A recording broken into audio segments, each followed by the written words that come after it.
Assalamualaikum warahmatullahi wabarakatuh. Selamat pagi, salam sejahtera bagi kita semua.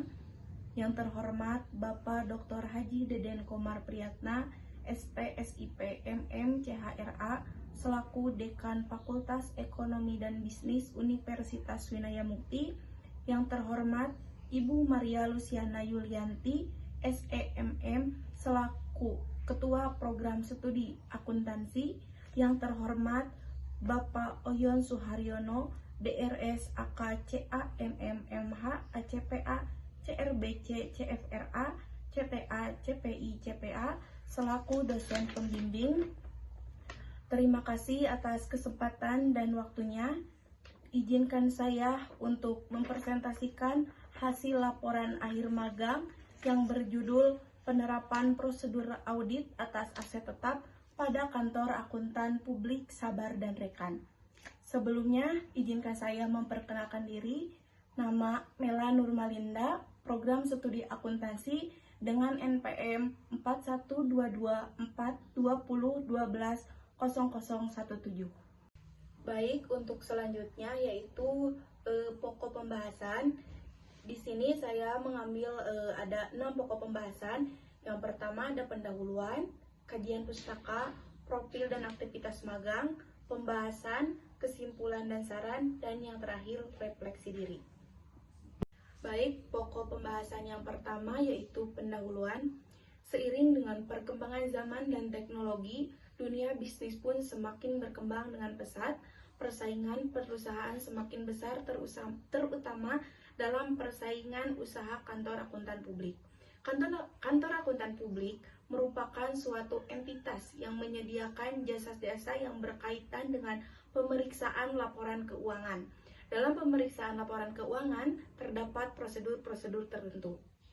Pentingnya prosedur audit oleh KP adalah untuk meningkatkan kredibilitas laporan keuangan perusahaan dan mendapatkan kepercayaan dari investor bahwa laporan keuangan beserta akun-akun yang disajikan pada financial statement tersebut telah benar dan tepat berdasarkan kenyataan yang ada. Nah, di sini ada prosedur mengenai aset tetap. Prosedur audit pada akun aset tetap dilakukan untuk memastikan akun aset tetap pada neraca telah dihitung dengan tepat dan disajikan dengan sewajarnya. Pengauditan atas aktiva tetap dilakukan dengan pengujian terhadap pencatatan dan bukti-bukti pendukung, serta hasil pemeriksaan fisik aktiva tetap pada perusahaan. Dari latar belakang di atas, saya mengambil judul mengenai penerapan prosedur audit atas aset tetap pada Kantor Akuntan Publik Sabar dan Rekan. Sebagai penelitian penulis selama melakukan aktivitas magang. Di sini penulis ingin mengetahui apakah prosedur yang dilakukan oleh Kantor Akuntan Publik Sabar dan Rekan sudah sesuai dengan ketentuan-ketentuan yang sudah ada atau sebaliknya. Pokok pembahasan selanjutnya yaitu ada kajian pustaka. Yang pertama ada definisi prosedur, yang kedua ada pengertian audit, dan yang ketiga ada pengertian aset tetap. Di sini ada pengertian mengenai prosedur. Prosedur adalah serangkaian titik rutin yang dilakukan dalam melaksanakan suatu wewenang, fungsi, dan operasional. Berdasarkan pengertian tersebut, dapat disimpulkan bahwa prosedur merupakan suatu urutan-urutan pekerjaan guna menangani sebagai transaksi perusahaan yang berulang terjadi secara seragam. Kemudian ada pengertian audit. Audit yaitu kegiatan mengumpulkan serta memeriksa bukti yang terkait dengan informasi. Biasanya kegiatan ini berguna untuk menghasilkan informasi laporan keuangan dengan standarnya. Adapun jenis-jenis audit yaitu ada audit operasional, audit kepatuhan, dan audit atas laporan keuangan. Dan pengertian ketiga yaitu ada tentang aset tetap. Menurut IAI tahun 2017 dalam PSAK 16, aset tetap adalah aset berwujud yang dimiliki untuk digunakan dalam produksi atau penyediaan barang atau jasa, untuk direntalkan kepada pihak lain atau untuk tujuan administratif dan diperkirakan untuk digunakan selama lebih dari satu periode. Selanjutnya yaitu profil dan aktivitas magang. Di sini ada logo mengenai kantor akuntan publik Sabar dan Rekan, di mana kantor akuntan publik Sabar dan Rekan berlokasi di Jalan Saturnus Utara nomor 4A, Margahayu Raya, Bandung, Jawa Barat. Kantor akuntan publik Sabar dan Rekan didirikan oleh sekelompok profesional yang telah memiliki pengalaman di bidang auditing, perpajakan, dan manajemen, serta telah memperoleh sertifikasi dari Asosiasi Profesi Institusi Akuntansi Publik Indonesia atau IAPI, kemudian Ikatan Akuntansi Indonesia IAI, dan Ikatan Konsultan Pajak Indonesia IKPI sebagai bukti kompetensi yang dimilikinya.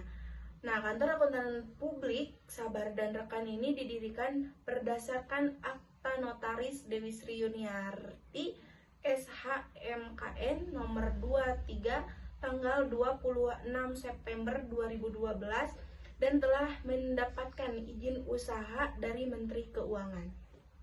Di sini terdapat struktur organisasi KP Sabar dan Rekan, di mana terdiri dari managing partner, kemudian profesional auditor, dan yang terakhir yaitu profesional admin. Kantor akuntan publik Sabar dan Rekan juga memiliki visi dan misi, di mana visinya yaitu menjadi salah satu kantor akuntan publik yang mempunyai reputasi baik, berintegrasi tinggi, profesional, serta memiliki independensi yang dapat diandalkan dalam menjalankan penugasannya sehingga bermanfaat dan memberikan nilai tambah bagi para pengguna. Selanjutnya yaitu ada misi. Yang pertama, memberikan jasa yang berkualitas sesuai dengan standar dan kode etik profesi yang telah ditetapkan oleh organisasi profesi. Kemudian yang kedua, menjadi kantor akuntan publik yang berintegritas, independen, kompeten, serta menjunjung tinggi etika profesi dalam pemberian jasa profesionalnya. Dan yang terakhir, menjalin kemitraan dengan perguruan tinggi melalui program peningkatan kompetensi maupun magang kerja mahasiswa. Selanjutnya yaitu ada aktivitas magang, di mana kantor akuntan publik Sabar dan Rekan juga memiliki jadwal jam kerja, yaitu mulai dari hari Senin sampai dengan Jumat mulai dari jam 8.30 sampai dengan jam 17.00. Nah, selanjutnya di sini saya akan menjelaskan mengenai aktivitas magang selama magang di KAP Sabar dan Rekan. Yang pertama yaitu aktivitas magang yang pernah saya lakukan, menginput kertas kerja pemeriksaan, melakukan tes dokumen, mengikuti meeting, merekap dokumen hutang pajak, membuat order, dan yang terakhir membuat jurnal petty cash dan menginput jurnal. Baik, aktivitas yang pertama yaitu menginput kertas kerja pemeriksaan. Pada saat magang, saya menyusun laporan transaksi sesuai akun dan mengubah dokumen pendukung ke format terbaru. Langkah selanjutnya saya menginput laporan keuangan perusahaan ke dalam format kertas kerja pemeriksaan per akun secara berurutan. Saya juga melakukan analisa review yang merupakan suatu perbandingan tentang apa yang telah diperoleh dengan apa yang diharapkan. Nah, ini membantu dalam mengevaluasi kinerja keuangan perusahaan dan menemukan potensi ketidaksesuaian atau perbedaan yang perlu ditinjau lebih lanjut. Adapun beberapa indeks yang pernah saya kerjakan yaitu indeks E yaitu tentang aset tetap, kemudian indeks K tentang kas dan setara kas, kemudian indeks L, indeks N tentang utang dan pajak, dan lain sebagainya. Nah, selanjutnya itu melakukan tes dokumen. Pada proses pengujian dokumen ini saya melakukan analisis lebih lanjut untuk memastikan keakuratan dan kebenaran informasi yang terdapat dalam dokumen tersebut. Nah, proses pengujian dokumen rekening koran ini penulis melibatkan serangkaian langkah yang cermat dan rinci. Yang pertama, penulis akan memeriksa setiap detail dan dokumen tersebut untuk memastikan keakuratan dan kebenaran informasi yang terkandung di dalamnya. Nah, ini mencakup pemeriksa transaksi, saldo, tanggal, dan informasi lainnya yang relevan dengan kegiatan keuangan perusahaan. Adapun dokumentasi saat penulis di lapangan, aktivitas selanjutnya yaitu mengikuti meeting bersama manajer dan tim. Fokus utama dalam pertemuan ini yaitu membahas hal-hal yang masih perlu diselesaikan serta melakukan perundingan terkait temuan kesalahan yang terdapat dalam laporan keuangan BPR Bank Sumedang. Adapun diskusi dilanjutkan yaitu untuk menyoroti aspek-aspek yang belum terselesaikan dalam laporan keuangan, yaitu mencakup pengecekan atas kelengkapan data, konsistensi informasi, dan kepatuhan terhadap standar akuntansi yang berlaku. Adapun dokumentasi saat saya melakukan meeting bersama manajer dan tim. Aktivitas selanjutnya yaitu merekap dokumen hutang pajak. Pada kegiatan ini saya melakukan perekapan dokumen pajak yang berkaitan dengan hutang pajak perusahaan, yakni perusahaan yang saya rekap yaitu ada PT Pusaka dan BPR Sumedang. Nah, langkah pertama untuk mengumpulkan semua dokumen pajak yang relevan termasuk surat-surat pajak, kwitansi pembayaran pajak, dan laporan pajak yang terkait. Nah, selanjutnya saya juga memasukkan informasi yang terdapat dalam dokumen-dokumen tersebut ke spreadsheet atau Microsoft Excel. Kemudian aktivitas selanjutnya yaitu membuat ordner, di mana saya membantu pembuatan ordner khusus untuk dokumentasi dari beberapa perusahaan yang diperlukan untuk pengarsipan di kantor. Adapun aktivitas terakhirnya yaitu membuat jurnal petty cash pada PT TAM dan menginput jurnal ke dalam kertas kerja pemeriksaan. Baik, pokok pembahasan selanjutnya yaitu mengenai tentang ada prosedur audit, dokumen yang harus ada pada audit aset tetap, kemudian prosedur audit aset tetap, dan tujuan prosedur aset tetap. Nah, sebelum ke prosedur audit aset tetap, di sini kita harus mengetahui dulu ada beberapa prosedur audit. Yang pertama, penerimaan perikatan, kedua, perencanaan audit, ketiga, pengujian audit, dan yang terakhir, pelaporan hasil audit.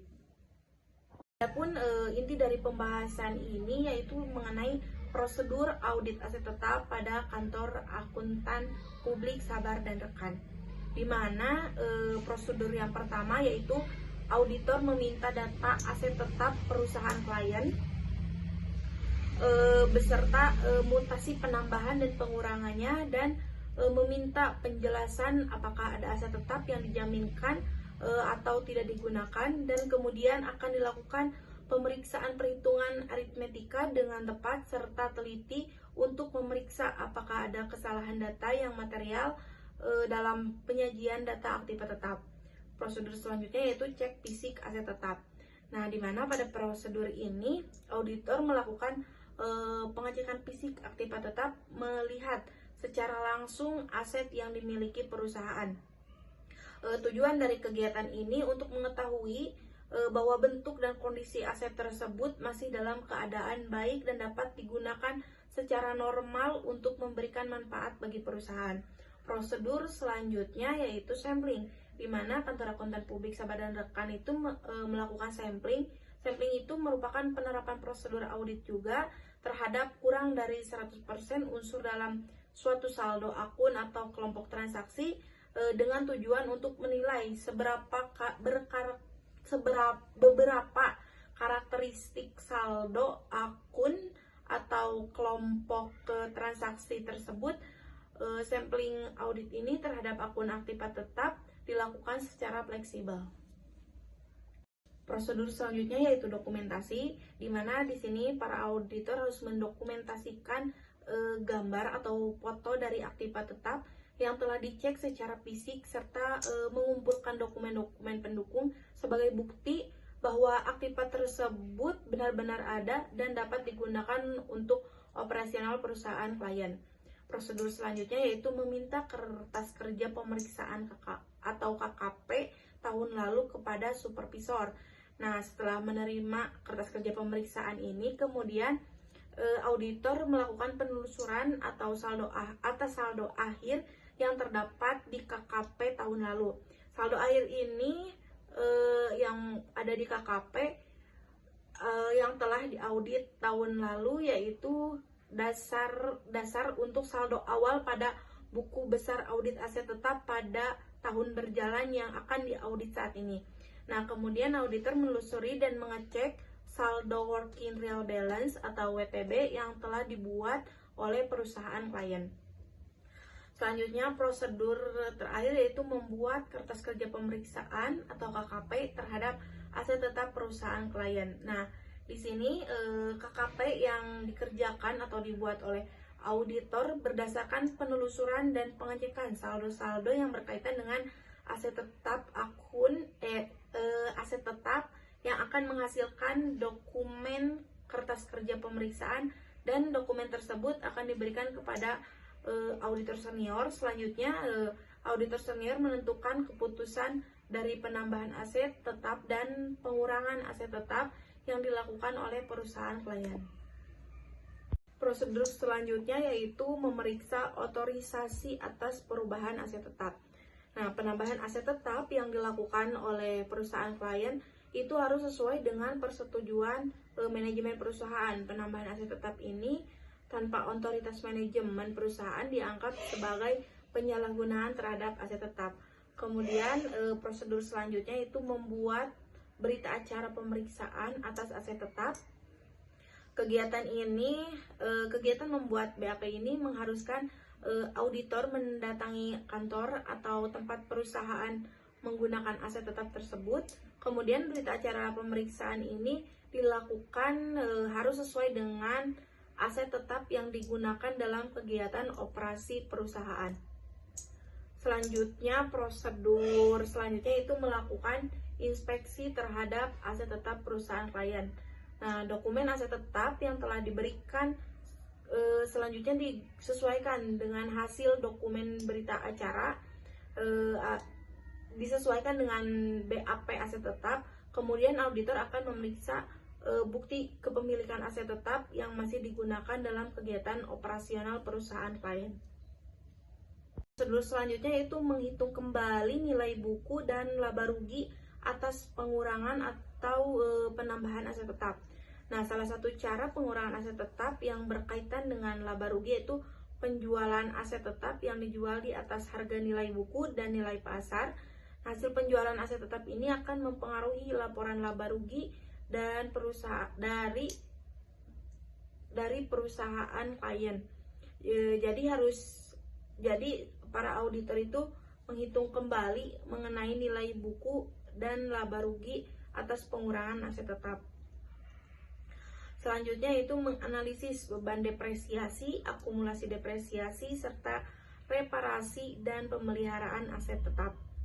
Nah, dalam depresiasi ini atau disebut penyusutan dari penambahan dan pengurangan aset tetap harus dihitung sesuai dengan perhitungan dan metode penyusutan yang telah disetujui oleh perusahaan klien.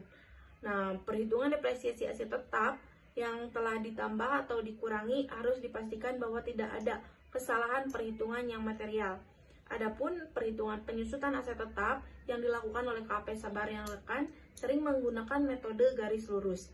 Kemudian prosedur selanjutnya itu membuat usulan jurnal koreksi. Nah, usulan jurnal koreksi ini dibuat oleh supervisor, terdapat di dokumen jurnal koreksi. Lalu jurnal koreksi tersebut disesuaikan dengan klien untuk menentukan bagaimana perlakuan yang akan diputuskan. Prosedur yang terakhir yaitu kesimpulan atas hasil pemeriksaan. Di sini pimpinan melakukan review atas hasil pemeriksaan, apakah proses audit sudah benar dan sesuai dengan audit yang telah dilaksanakan. Selanjutnya, dokumen diarsipkan sementara oleh supervisor untuk bukti kepemilikan audit aset tetap yang telah dilakukan. Adapun tujuan prosedur audit atas aset tetap yaitu yang pertama untuk memeriksa apakah aktiva tetap yang terdapat pada neraca yang disajikan oleh klien memang benar dan transaksinya benar telah terjadi. Kemudian tujuan selanjutnya itu memastikan penambahan atau pengurangan aktiva tetap pada tahun audit telah dicatat disertai dengan bukti pendukung yang lengkap. Kemudian untuk memastikan bahwa internal kontrol perusahaan klien terhadap aktiva tetap telah dilaksanakan dengan baik dan sesuai standar. Dan yang terakhir, untuk memeriksa apakah aktiva tetap telah diungkapkan dan diklasifikasikan dengan semestinya. Baik, selanjutnya yaitu ada kesimpulan dan saran. Dari hasil pembahasan di atas, saya mengambil kesimpulan bahwa hasil audit terhadap aset tetap diharapkan mampu memberikan wawasan yang signifikan bagi para pemangku kepentingan seperti pemilik, investor, dan pihak terkait lainnya, sehingga mereka dapat membuat keputusan yang tepat dan berdasarkan data yang terpercaya. Berdasarkan penelitian dengan judul Penerapan Prosedur Audit Atas Aset Tetap pada Kantor Akuntan Publik Sabar dan Rekan, saya mengambil kesimpulan bahwa Kantor Akuntan Publik Sabar dan Rekan telah melaksanakan dan menerapkan prosedur audit terhadap aktiva tetap. Kemudian prosedur yang dilakukan atau diterapkan oleh KAP Sabar dan Rekan telah baik dan tepat berdasarkan standar yang berlaku serta kaidah yang dijelaskan para ahli. Pembahasan terakhir yaitu mengenai refleksi diri. Program magang di KAP Sabar dan Rekan telah memberikan kesempatan berharga untuk mengaplikasikan pengetahuan teoritis dalam praktik dunia nyata, memperdalam pemahaman tentang menyusun laporan keuangan, dan meningkatkan keahlian teknis seperti penggunaan Microsoft Excel. Selain itu juga, interaksi dengan rekan kerja juga membantu saya mengembangkan keterampilan komunikasi yang sangat berharga dalam lingkungan kerja. Dengan demikian, program magang ini memberikan manfaat yang signifikan bagi saya dalam pengembangan karir di bidang akuntansi dan auditing. Baik, demikian hasil dari pemaparan hasil magang saya dengan judul Penerapan Prosedur Audit Atas Aset Tetap pada Kantor Akuntan Publik dan Rekan. Mohon maaf apabila ada kesalahan dan kekurangannya. Wassalamualaikum warahmatullahi wabarakatuh.